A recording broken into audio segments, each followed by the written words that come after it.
Just a little drag, a little bit more behind the beat. Yeah, jump. It's not the right sound, so like imagine this is the right bed. sound. Check this.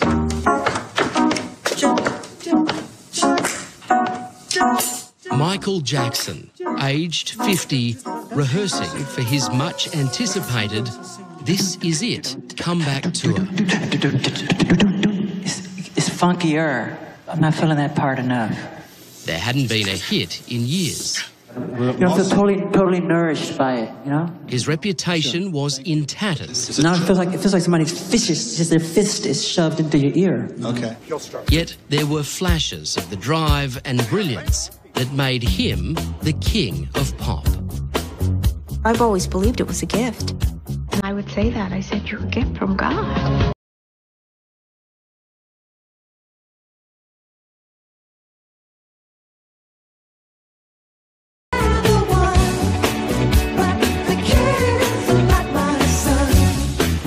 He knew what he wanted to do, and he executed it.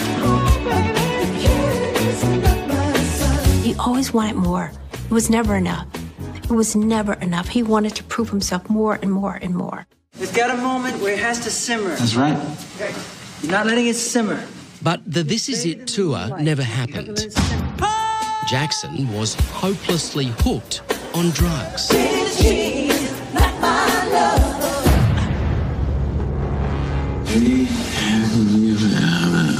This audio recording, a disturbing insight into the depth of his addiction. I want to say, he was raised in the town and the world. Not long afterwards, Michael Joseph Jackson was dead from a drug overdose. My brother, the legendary king of pop, Michael Jackson, passed away on Thursday, June 25th, 2009 at 2:26 p.m. I've never, ever, ever felt so... I don't know how I felt. I couldn't breathe. I couldn't breathe to hear talking about my brother's dead. I remember where we came from, and now it ends like this.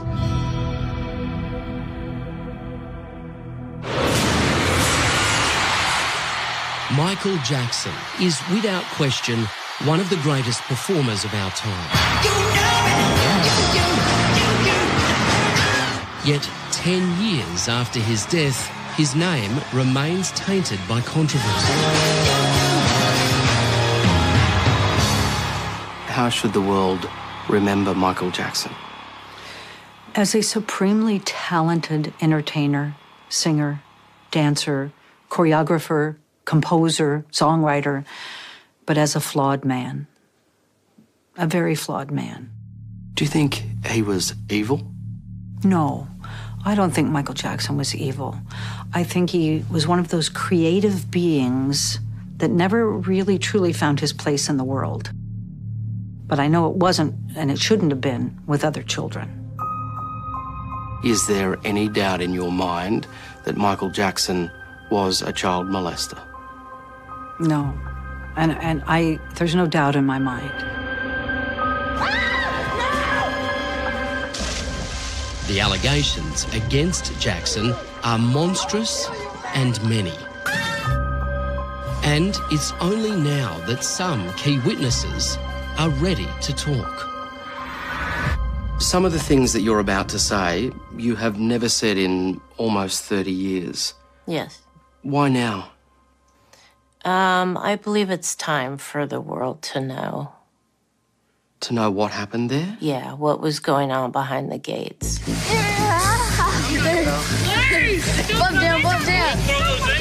But Michael Jackson's family and his loyal fans refuse to believe he is anything other than a mercurial Peter Pan, a broken but beautiful soul, as innocent as a child.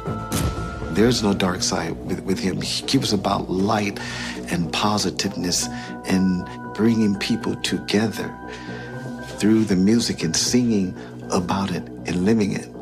How certain are you that Michael was not capable of sexual abuse? Listen, he's been acquitted.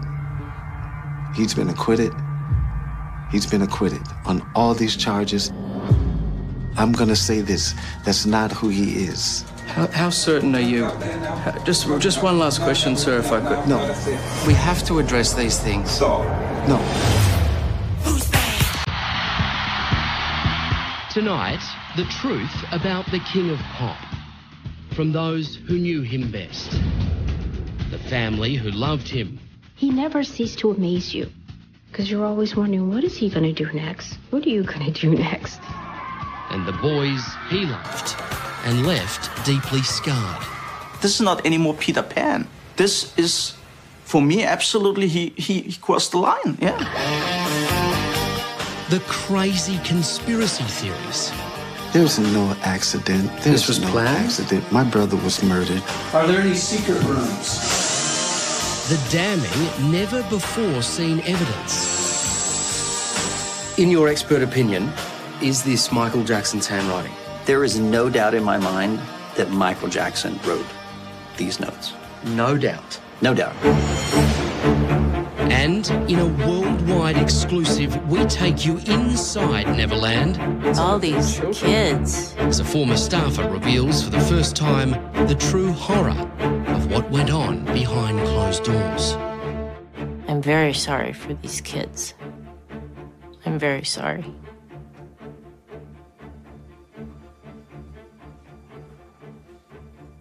I wish I could have done more.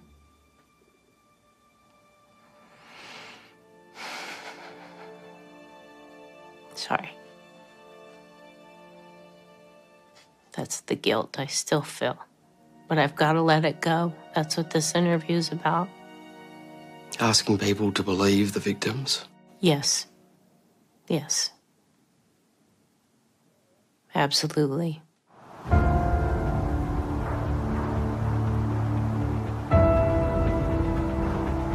No place exemplifies the weird and decadent lifestyle of Michael Jackson like this place, a sprawling playground of a ranch called Neverland. It's named after the imaginary island in Peter Pan, home of the boy who never grew up. Here, the King of Pop tried to create the childhood he never had.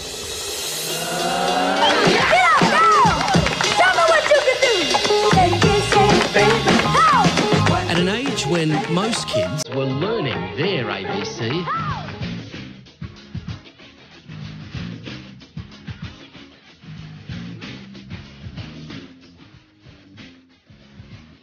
Michael Jackson was already a star, fronting the mega pop group the Jackson 5. A fresh-faced kid with a groovy helmet of hair and an angelic voice. The first time I heard Michael sing was in school. Michael sung Climb Every Mountain. And he sung that song so strong and so powerful. Our mouths were like, wow. There's a joy in your eyes, Jermaine, when you talk about that period. Wow, you know this. It's something you cherish, isn't it, that time? I cherish it because it was the beginning. Did anyone in the family predict just how successful he would go on to become? We'll put it like this. We were cheering him on all the way. But behind that megawatt smile was a tyrannical father who prized fame above family. I think the father was the reason the Jackson 5 became the Jackson 5. But I also believe that he was a mean, violent, dictatorial tyrant in the family. And Joe Jackson was especially tough on his second youngest son, Michael, according to author Diane Diamond. I think he had a horrible childhood. And I believe that untoward things happened to him when he was away from his mother and under the charge of his father with his brothers. And I think he never recovered.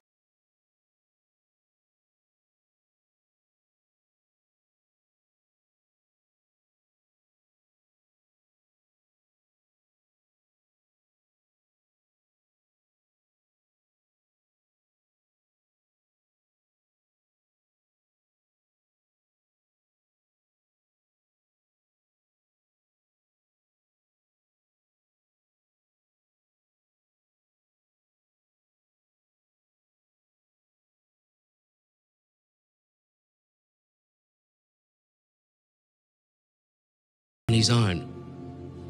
Michael Jackson became the wallet for his family. He was the most talented person there, and he carried that family forever until he finally said, I'm going out on my own. And he set off to make his own career, and none of the rest of the Jacksons did anything much.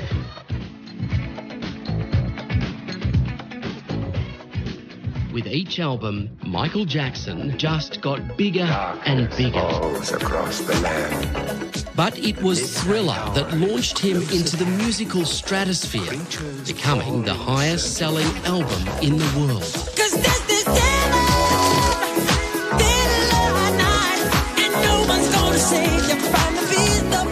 I knew Thriller was going to be a hit just from the video alone. You know, it had a big statement. No one never seen that type of art on TV, and it's just one of my brother's wild dreams.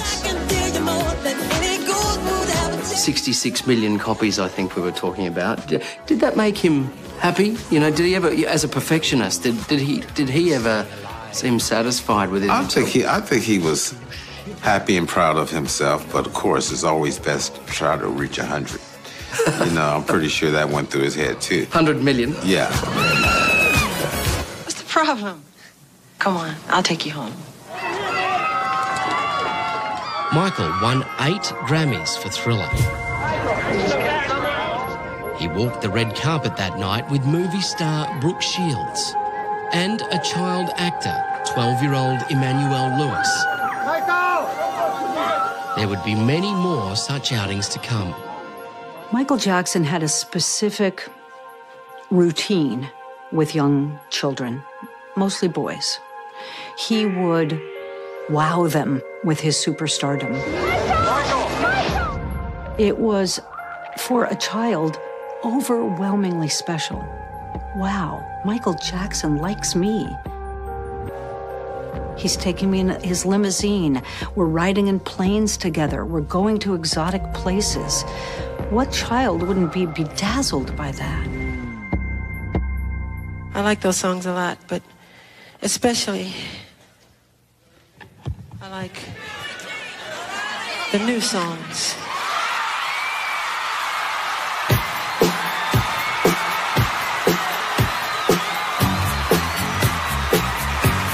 Back then, Michael Jackson could do no wrong. We would do about anything to see Michael Jackson.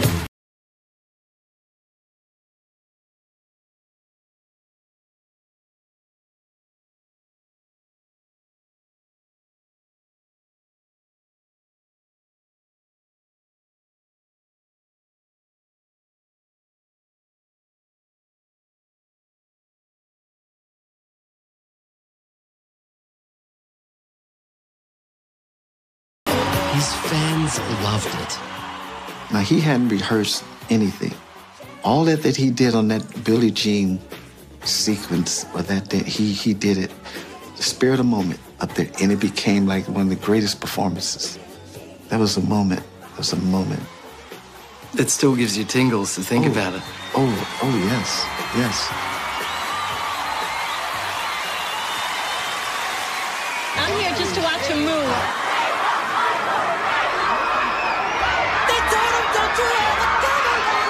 Michael Jackson was now the world's biggest pop star, but his charmed life was about to veer off course. Michael suffered terrible burns when his hair caught on fire during the filming of a Pepsi commercial. I remember rushing to the hospital and being there, and he kept saying he's okay, but he was in a lot of pain. But yeah, he was happy that he was alive. How did that affect him? It did a great deal. It did a great deal. Michael, first of all, he's very shy. I don't know if people ever knew that or not. Michael's very shy and very withdrawn, but that made him even more withdrawn. That injury led to a lifelong addiction to painkillers. Yes. Do you recall what your answer was? What was the answer? It started with prescription medication, and then it just got worse. How bad? It was so bad that one pharmacy refused to service Michael Jackson any longer. They'd had it with the false names. They couldn't give him any more of the narcotics that he asked for. And this Beverly Hills pharmacy said, no more, I can't do it. That's how bad it got. Because in Hollywood, you can get anything you want if you are a celebrity. Are we talking just prescription drugs? No. Not only was Michael Jackson hooked on prescription drugs, he was hooked on surgery, in part because of the medication they gave him to go under. It made him go into another place.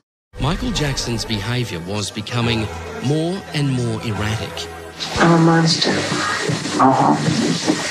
When the moon is full, I metamorphosize into another female.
Didn't he?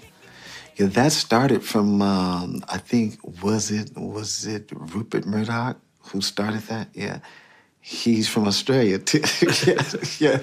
yes. No, see... Why did he hate that name? Because that's not who he is.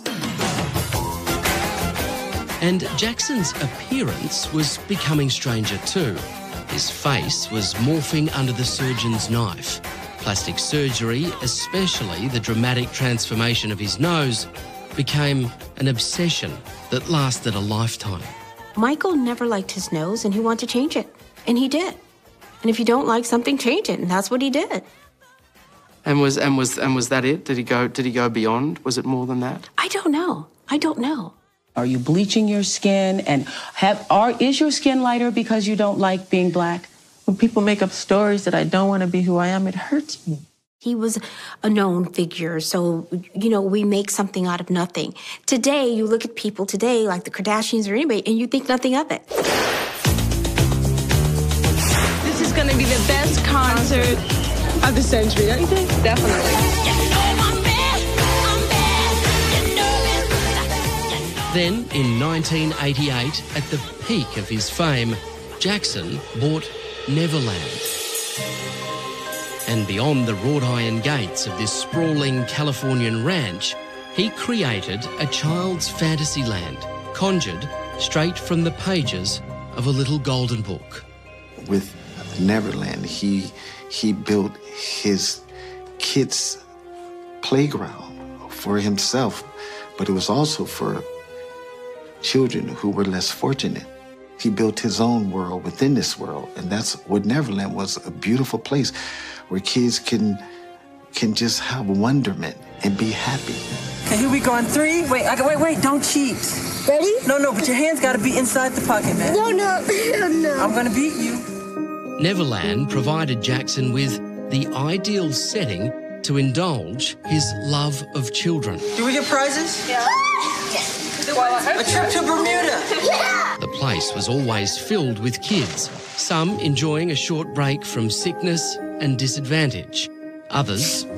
I can't seem to find my toothbrush, so I'll pick one up when I go out today. Other than that, I'm in good shape. Like Home Alone star Macaulay Culkin. were regular fixtures. Tell me what you're going to say. I'm going to say, John, in appreciation for working on this. I think he did think of himself as Peter Pan, and he did sit in the big tree in front of the Neverland front door and write songs with children running around. I do believe that, yes. You don't want to grow up? No, I am Peter Pan. But I think there was more to it than that. Lots more.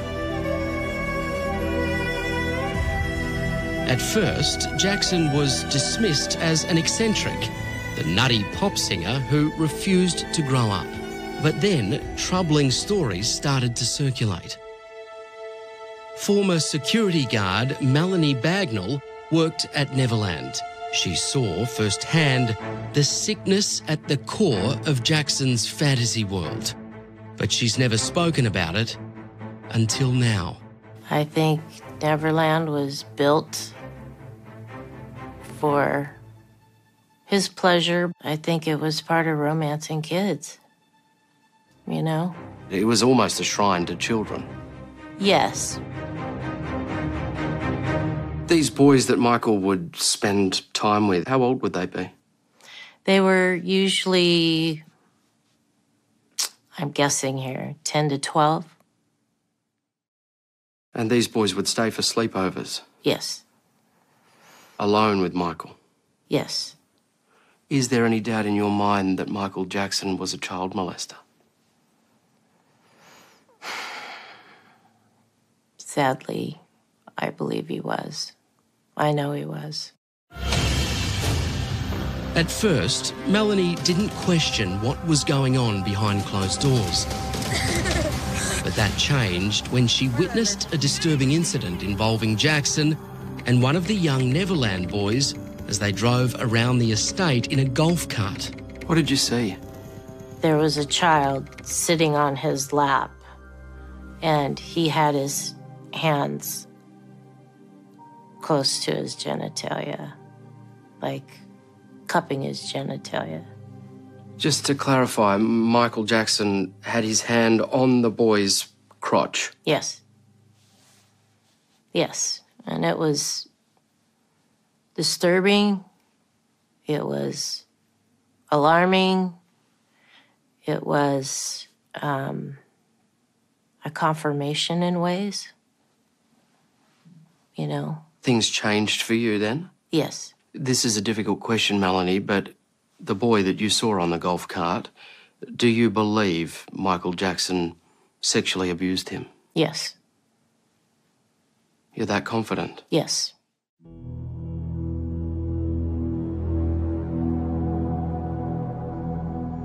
I'm absolutely stunned by the sheer number of images of children. Oh, this is one of the bedrooms.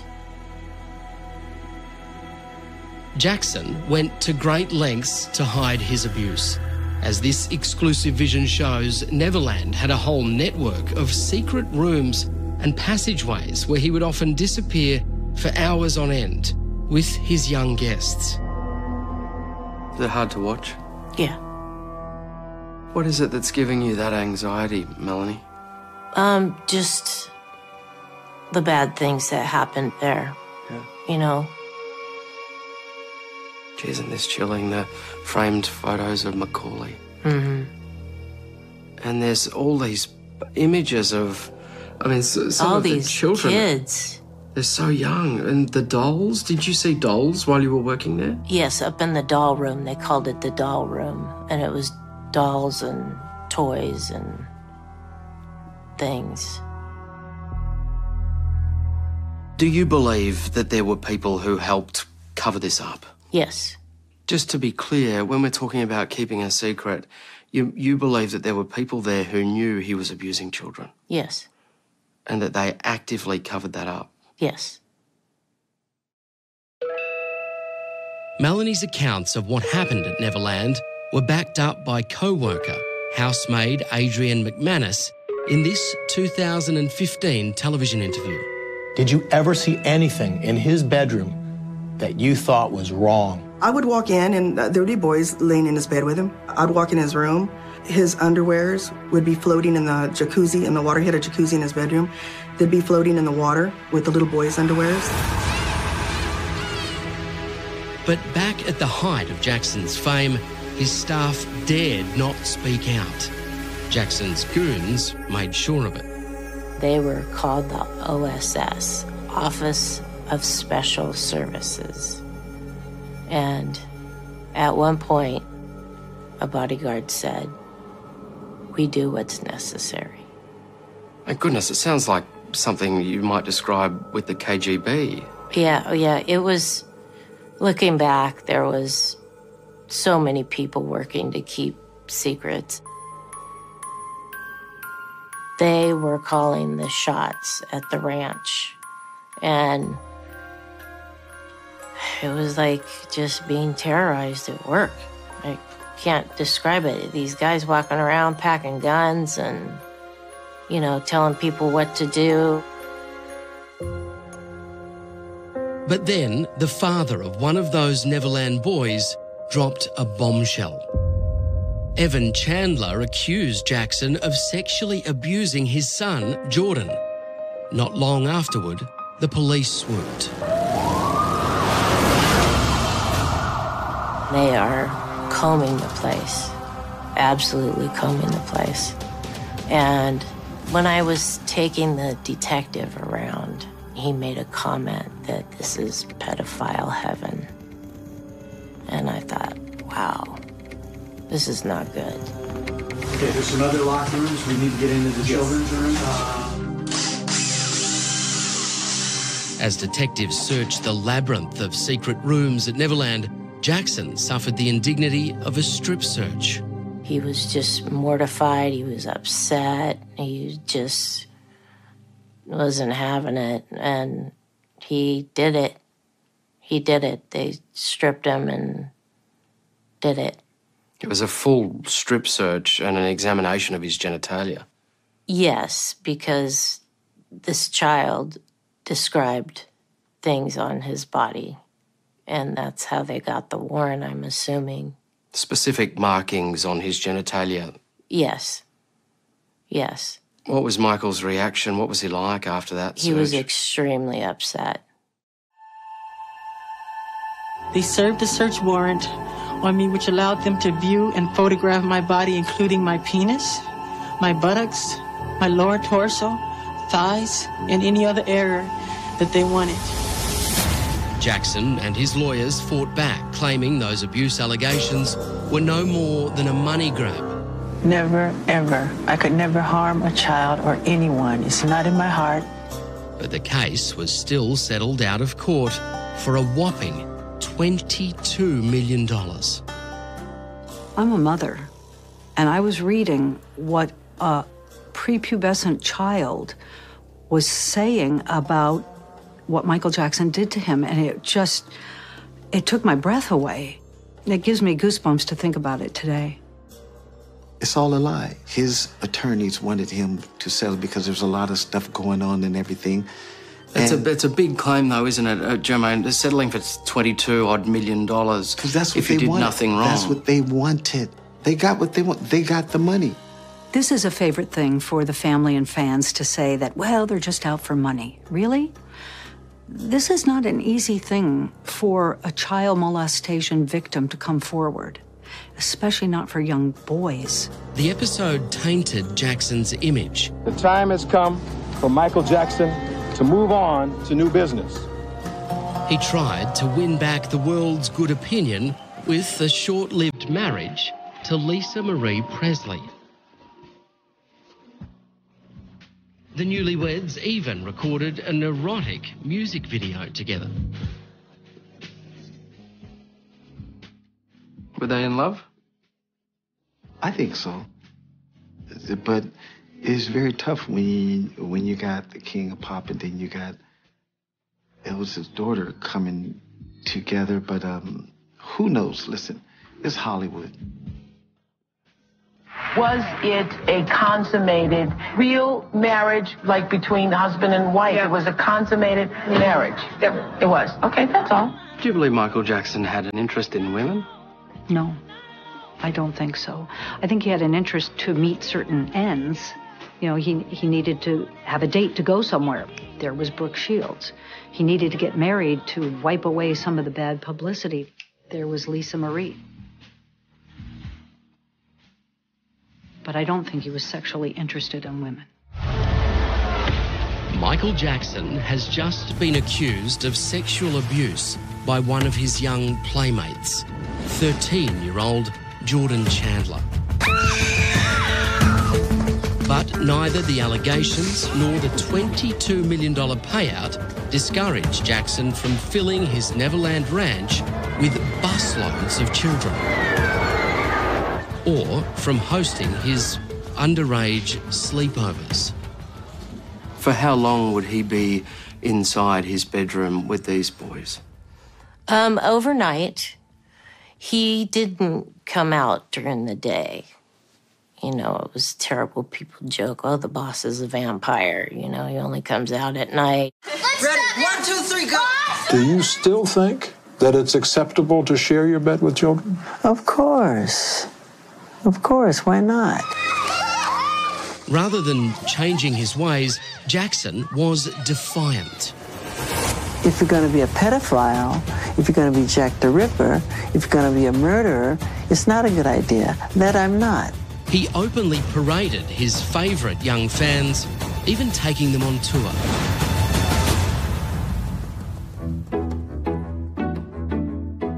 I was a big fan.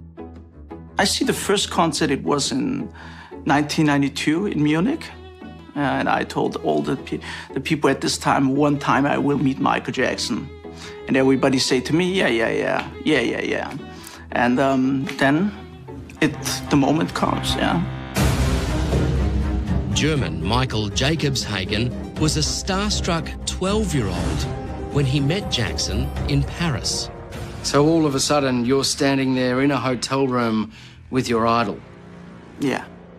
And this was amazing. I mean, I saw him and then he gave me a hug.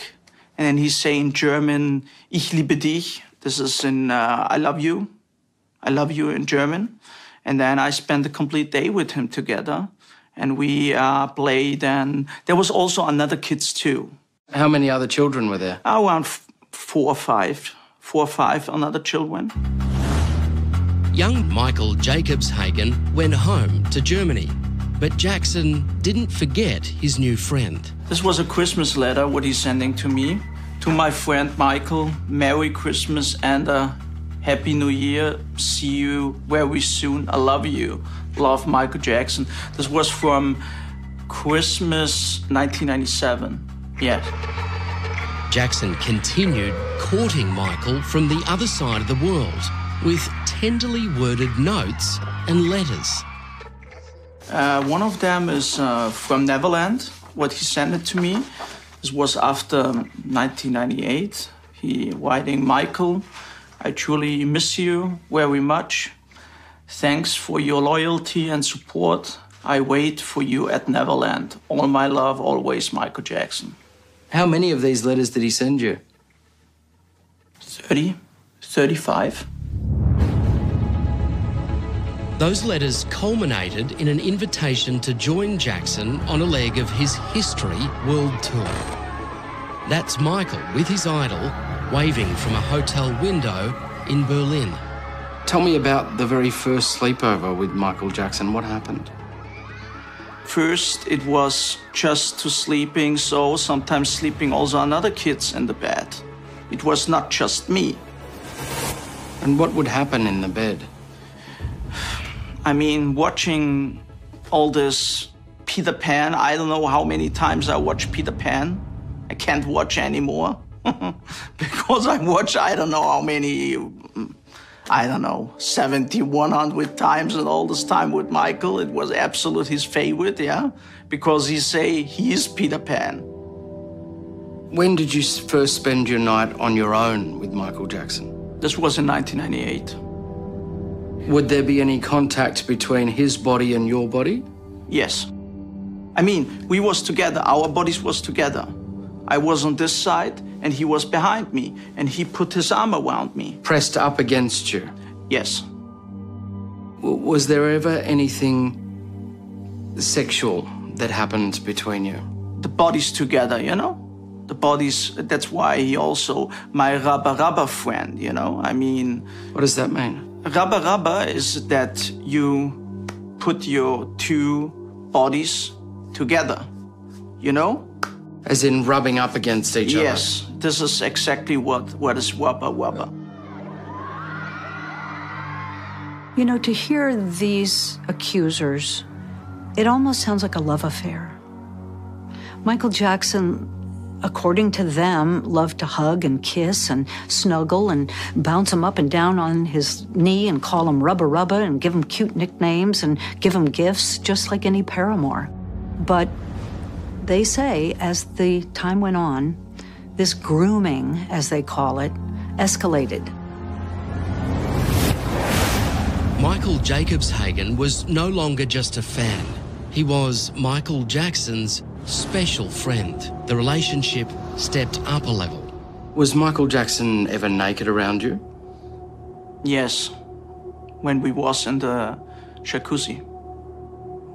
He would fully strip off? Yes. He was naked in the jacuzzi, and then he asked me also and say, you can do the same if you want. And I say to him, no, I don't want that. And he say, you can do it like me. Yeah, there's no problem. There's a lot of people out there who are motivated because they see Michael's vast estate and they want a piece of that. That's not the motivation for you. I don't want a piece of the estate, no. You don't want any money from Michael Jackson's estate? No. What sets Michael's claims apart from all the others is that he has physical proof to back up what he is saying. There's a book called The Boy. This is a book with naked boys, completely naked boys inside. And this is what he gave it to me as a present. This was one of the pages here. What does that say? To Michael J., my friend, your rubber friend, MJ.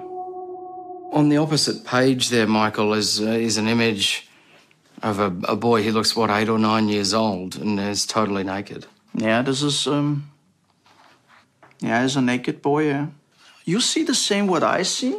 Because I see it now the first time. Take the book and look the pictures. I never saw that. You see something? Because I saw it now the first time. It's circled. Yes. You know, quite clearly you can see here there's a circle that's been drawn around the boy's backside. There's also, I don't know if you can see here, there's an arrow that's pointing up towards it as well. I never saw that before. I see it now with the light the first time. This is so wildly inappropriate. There are not words for it. This is not art. This is, in my opinion, pornography. If what you're saying is true, Michael, this is a stunning piece of evidence. I know that also now. You're not making it up, you're not lying. No, absolutely not. But we weren't going to simply accept Michael's word. In fact, in Europe, he's even been accused of forgery. So we took his book to America's foremost forensic handwriting analyst. His verdict? In your expert opinion, is this Michael Jackson's handwriting? There is no doubt in my mind that Michael Jackson wrote these notes. No doubt? No doubt. How certain are you? I'm 100% certain the person who inscribed these notes is Michael Jackson. To your knowledge, were you ever accused of having sexually molested Macaulay? That's an instruction not to answer on that one. Michael Jackson was at the centre of extremely damaging and ugly rumours about his many relationships with young boys. But when questioned, Jackson's lawyers were quick to shut things down. Were you ever accused of having sexually molested Brett Barnes? Won't answer that. This lawyer's interview came after 5 Neverland workers were sacked for raising their concerns about Jackson's behaviour. But yet again, Jackson was in total denial. I get angry and I want to talk about to set the record straight. You get tired of people lying. I get tired of situations like this where people completely lie on me, and I'm sick of it. Melanie Bagnall was one of the so-called Neverland 5. She claims the Michael Jackson machine sprang into action the moment they threatened to go public with child abuse allegations. These bodyguards were there terrorizing employees, and it started to be a really scary time. There was an incident where a bodyguard took his gun out and said, if you don't have anything nice to say, maybe you shouldn't say anything. Well, did you actually believe that they could kill you? Sure. Prince, over here. Prince, start here and then go out there, Grace. Despite all the unwelcome scrutiny, Jackson still went on to have 3 children of his own. Daddy? Prince. My name is Prince Michael Jackson, and I love my daddy. Paris. You tell her what you want her to say. And Blanket. Abu, Abu, Abu. Yes. And his parenting style was equal parts odd and downright dangerous. But it wasn't just Jackson's behaviour towards his own children that made headlines. It was this moment in an explosive 2003 documentary exposing his disturbingly close relationship with 13-year-old cancer patient Gavin Arvizo. There was one night I stood in there, I asked him if I could stay in the bedroom. He let me stay in the bedroom, and I was like, Michael, you can sleep on the bed. And he was like, no, you sleep on the bed, sleep on the bed. We're like, no, you sleep on the bed. And then he finally said, okay, if you love me, you sleep on the bed. I was like, oh, man. And so I finally slept on the bed. After watching the documentary, Gavin's mother, Janet Arvizo, went to the police. An arrest warrant for Mr. Jackson has been issued. Mr. Jackson's been given an opportunity to surrender himself to the custody of the Santa Barbara Sheriff's Department. Could you relay what the accusations from Gavin were? Well, there were multiple acts of molestation, but the molestation was all touching. He was touching Gavin's genitalia and expected him to do the same with Michael Jackson. Jury selection went about 4 or 5 days, but... Assistant District Attorney Ron Zonen led the prosecution case against Jackson and his high-powered legal team. How could this go on with so many people involved? Parents, staff. Did they all just turn a blind eye? It was a combination of things. The people who worked in Neverland were very protective of him. Nobody addressed the issue, nobody talked about it, nobody came to conclusions, they wouldn't discuss it among themselves.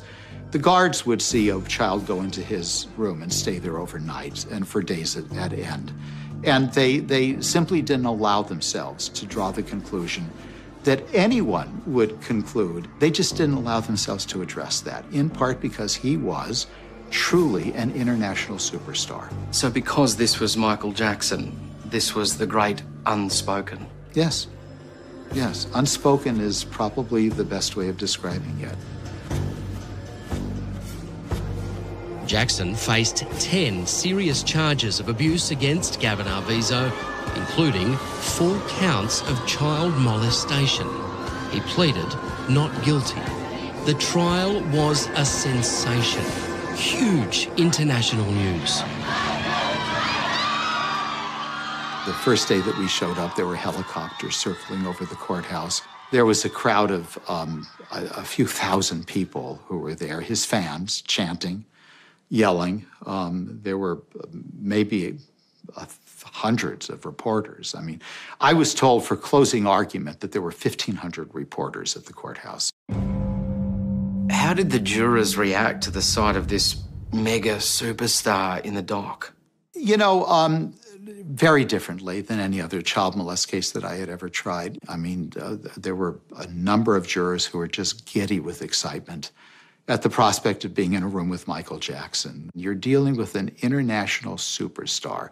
This is not just Joe Blow. They owned his music. They grew up with him. Jackson's legal team threw everything at Gavin Arvizo and his family. Among the pop star's key defenders was child actor Macaulay Culkin and a young Australian dancer, Wade Robson, who lived with Jackson as a boy. Yeah, you know, there's been different times where it'll just be me and Michael. Then there'll be other times where he has other friends over too. That's what, like what Brett said, it's just a slumber party. We just have a lot of fun. The court believed Wade Robson. Jackson was acquitted. But in an amazing about-face 5 years ago, Wade admitted that he too had been molested by Jackson. Every time we were together, it happened. It started with him fondling, then it would, then it moved into kissing him, kissing me on the lips like a French kiss sort of thing.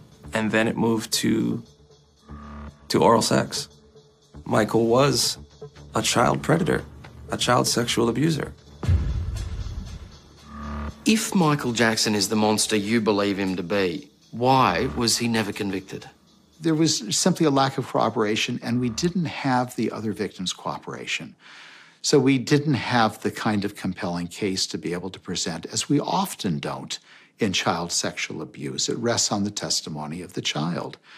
In this particular case, you had a very wealthy defendant, and the jury was susceptible to the argument that this was a family of grifters. The father really was a bit of a crook who just wanted to be able to walk away with a small fortune and never have to work another day in their lives, and the jury was susceptible to it. Could you be wrong? Could Michael Jackson be innocent and just be wildly misunderstood?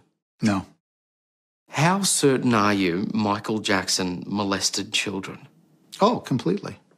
Completely. I mean, if that requires 100% certainty, I'm 100% certain. How certain are you that he is not capable of something like this? No, that Michael listen, was not capable of sexual abuse? Listen, he's not. He's been acquitted. He's been acquitted on all these charges.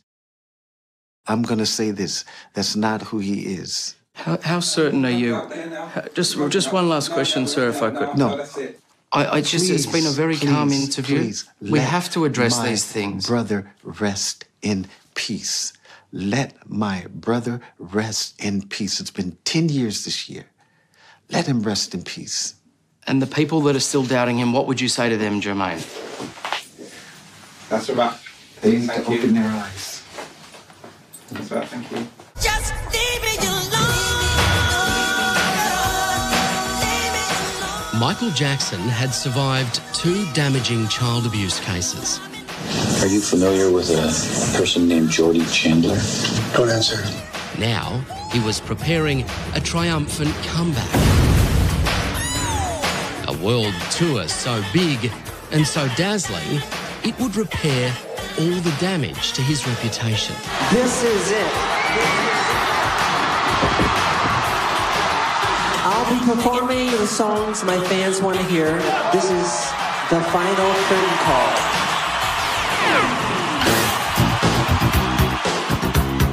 But the King of Pop's health had collapsed. He was battling a serious drug addiction. He was thin and malnourished. Mentally, he felt extremely challenged. He did not have the capacity to do the number of shows that they were asking. And that was worrisome for him. Everybody's doing a great job, and just continue and believe and have faith. They talked about Michael at the rehearsals as being a zombie at times, or looking that way. And I'm honored that the world appreciates my art. I'm very honored. Las Vegas doctor Conrad Murray was Jackson's personal physician in the final weeks of his life. What was making him so sick at that time? He was addicted to opioids. That was Michael's problem. He was getting enormous, copious amounts of the drugs. He was getting the substance, Demerol, is an opioid, on a daily basis. So we're talking daily doses of something almost as powerful as morphine. Yes. That's enough, is it not, to make a normal person almost catatonic? Absolutely. Such was Jackson's dependence on Conrad Murray, he had the doctor virtually move in with him. Murray became a daily witness to the star's struggle with insomnia and drug addiction. Michael was troubled to go to sleep during the last days of his life. Michael could not sleep without the assistance of substance. Murray admits he began supplying and injecting Jackson with a heavy-duty surgical anaesthetic known as propofol to help him sleep. No childhood. I feel their pain. I feel their hurt. It hurt, you know? I hurt. This shocking recording of Jackson made shortly before he died shows just how powerful the drug was. I love them. I love them because I didn't have a childhood. And it was that drug, propofol, that Jackson demanded from Murray in his last hours. He was craving a fix. That night was miserable. He could not sleep. Could not sleep. He pleaded, he begged, cried, told me how much, if he did not sleep, what would happen, he couldn't function and he couldn't get ready for the concerts. Oh. You regret none of your actions that night? Let me tell you, I regret that my friend is no longer present. I love Michael. I'll never stop loving him. And yet you killed him. I never... Oh, please. You should apologize. Why would you make such a statement that I did something like that? Murray claims to this day that it was Jackson himself who injected the fatal dose shortly before he died. Even if you didn't give him the injection, you gave him the drugs that he died from. Nothing that I gave Mr. Jackson would have led to his demise. So you're an innocent man? I am. Wrongly convicted? Absolutely. We have a gentleman here that needs help and he's not breathing. However it happened, a security guard found Michael Jackson unconscious around midday on June 25, 2009. He's not breathing and check constant, sir. Right now. He's on the bed, sir. He was transported to UCLA Hospital and his family rushed to his side.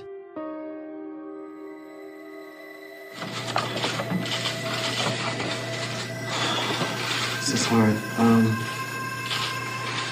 My brother, the legendary king of pop, Michael Jackson, passed away on Thursday, June 25th, 2009 at 2:26 p.m. I've never, ever, ever felt so... I don't know how I felt. I couldn't breathe. I couldn't breathe. Here, talking about my brother's dead. I remember where we came from, and now it ends like this.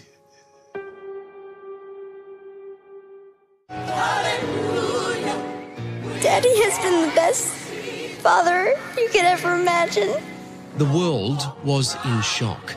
The king of pop, the greatest performer of our time, was dead. And I just wanted to say I love him so much.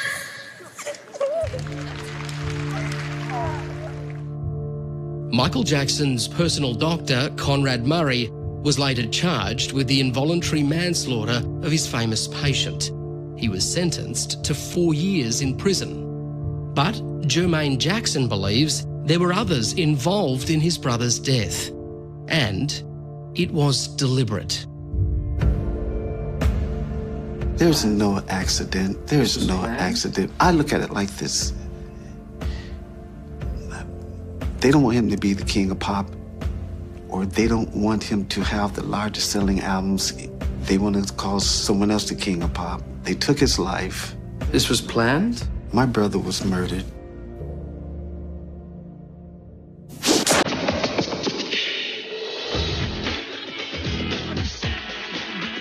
Ten years after Michael Jackson's death, no one doubts his genius. But he was also flawed. Just how deeply flawed, we may never know. I know the fans will not believe it. The fans say, no, he loved children. He could not possibly have been a child molester because look how great a singer and dancer he was, and he gave to children's charities. It just doesn't hold water with me. And it doesn't hold water with law enforcement people who know the profile of a pedophile. And Michael Jackson fit that to a T. So your motivation for saying these things now about Michael is that you want the world to know the truth? Yes. This what's happened is absolutely not okay and not right.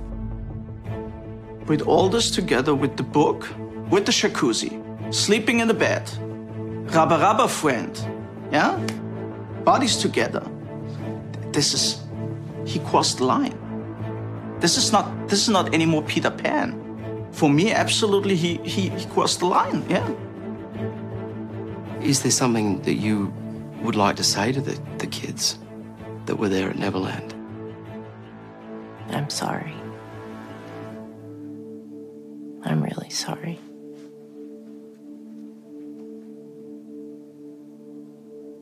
I do feel like I let them down. You know, like I should have done something or could have done something, or I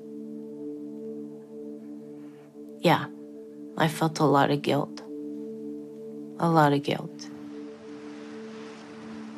Do you have any comment that you'd like to... But I prefer not to go into any of that. I understand. Let's keep Michael at peace and where he is. I understand, and I respect that. He's given the world so much joy.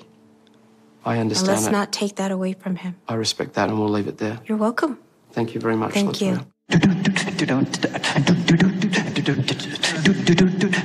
Isn't running next to him. It's not there. Okay, it should be. It should be. It's I know it's all for love. It's coming there. We'll get it there.